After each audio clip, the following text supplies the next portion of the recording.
My name is Joseph, and today we're going to be talking about the 1918 influenza pandemic. And the title of my speech will be The Forgotten Pandemic, Reviewing the 1918 Influenza Outbreak. Let us start by informing you what was about the 1918.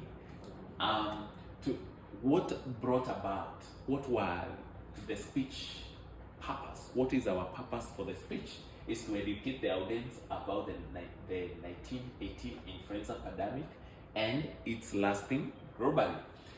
What is our thesis? Our thesis is the 1918 influenza pandemic reshaped the global disaster preparedness, reformed the public health policies, and fostered the international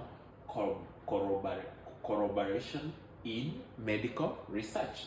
Let's go to our introduction. In 2019, it is a reminder of what happened in 1918, that there was a pandemic, but the difference in between the 2019 and 1918 is that 1918 they were not prepared about it. In COVID-19, it was already prepared about it and how to fight about it. A similar crisis that happened in 1918, it really spread very rapidly. It killed more than the World War I, the people that were affected. We will explore in various, we will explore in the origin and the symptoms of the disease. We will talk of the pandemic, lessons and the disaster and the preparedness, the global scientific collaboration. What was the origin and the causes and the symptoms? Let's start with number one. The first case was reported in Fanston, Kansas. That was 1918. What was the cause of the pandemic? It was H1N1 influenza, a virus. How was it spread? It was spread by speaking, coughing, sneezing. What part of the body did it affect? It affected the lungs, and not just the respiratory tract, but all the body. Which percentage of the globe were affected? A third of the globe population. What was the symptoms and how was it spread? The common symptoms was chills, high fever, body aches, fatigue. Let's talk about who are affected most. The people at the 20s and 40s. The death often occurred within hours. There was 3 waves. The mid-flu that happened in 1918, the deadly that happened in fall 1918, and early 1919. Lack of preparedness in 1980. How 1918? So the globe was not prepared about it.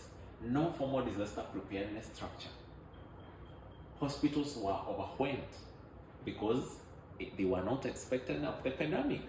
The W1, the World War effort were prioritized over the public health. Health facility lacked supplies and staffs. That is, and the manpower.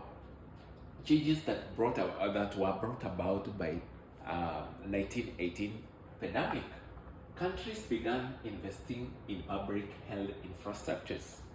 That's why there was a birth of the WHO, the WHO, the National Health Organization.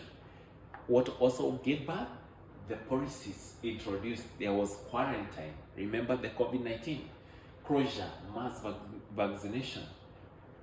There was also people reserved funds for such outbreaks. The limitation that were limited in the 1918 pandemic. The causes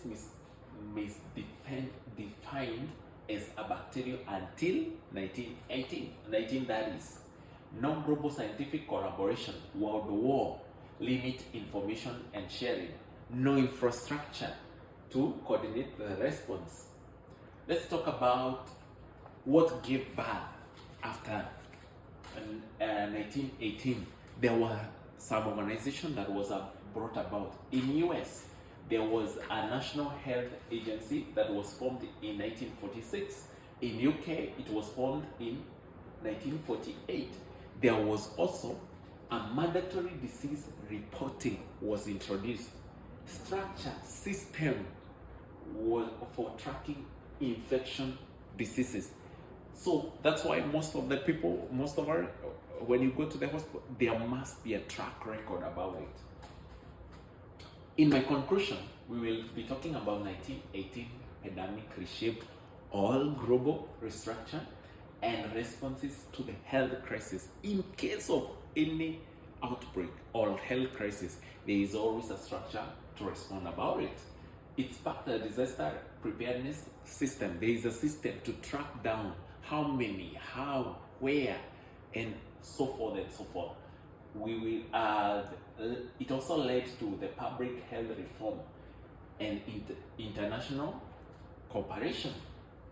Lessons to continue to guide us through the COVID-19.